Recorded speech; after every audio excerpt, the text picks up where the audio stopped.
Okay, today's lesson is going to be Lesson 9, Session 1. It'll begin on page 171. But before you start with that, I would like you to write this down on a piece of paper and find out what's the same about these four expressions and what's different about these four. Pause the video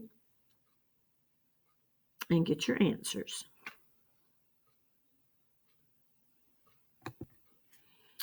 Okay, looking at the four different expressions, looking at A is the only one that starts with a negative number. You don't see any others that have the negatives at the beginning. That's the only one. And let's look at B. B has the subtraction. The others have addition within them. And C and D, if we add these two together here, we're going to come out with the same answers. This would be 8 and 10 plus, and you have a -1 and -1. That would be 8. So these have the same sum.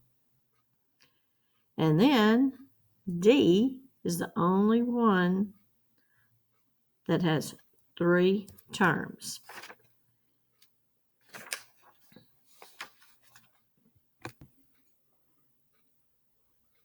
Okay, moving on to the lesson.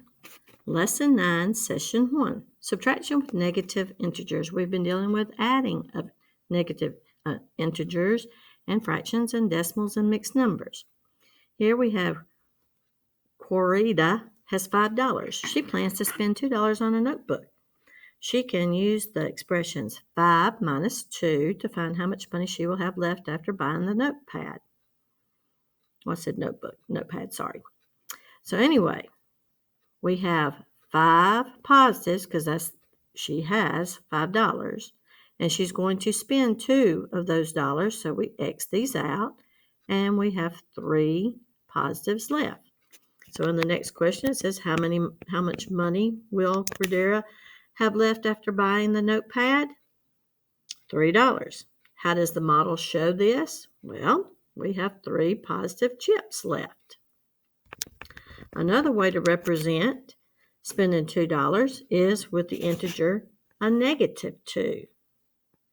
So you can use the expression 5 plus the -2 to find out how much she will have left. And the integer chips below in this model find that there's 5 positives and there's 2 negatives. Why are 2 positive chips and 2 negative chips crossed out? In lessons before, we have had the 0 pairs, where you have 1 positive and 1 negative. That would be a 0, and another positive and a negative, and that would be 0. So your 0 pairs. Okay, moving on to number 3. Let me get it fixed up here.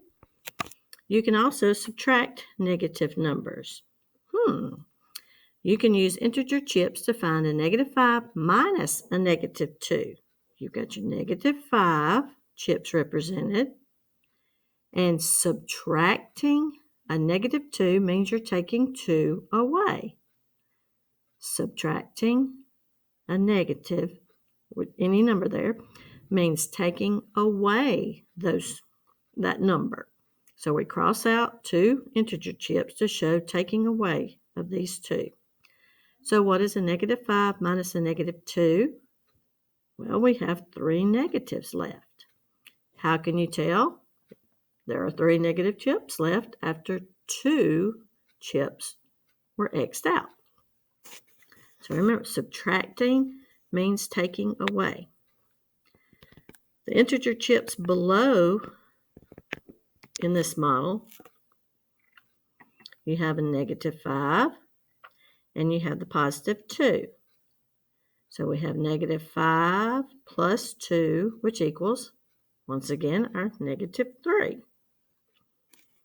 Now compare the models in problem 3 and 4. How did they show that -5 minus -2 is the same as a -5 plus 2?